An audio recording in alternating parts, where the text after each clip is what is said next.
Shout out mga guys.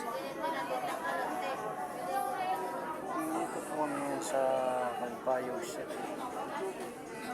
Kami po ay nandito sa loob ng McDo.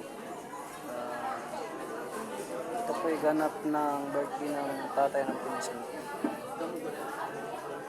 Si Marcos. Pero ulit ng birthday, yun lang ginanap. Ibig sabihin, libre kami ngayon, libre. Libre kami sa ano nila. Yan dito kami.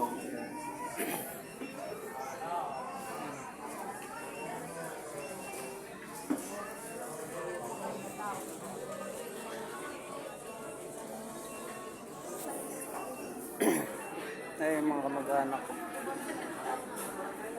Marami kami.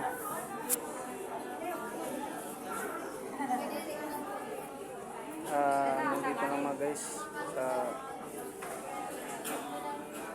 gano ng video ko pag-record para aking po may upload at saka update na lang po tayo sa susunod ko naman ng mga video. Maraming salamat.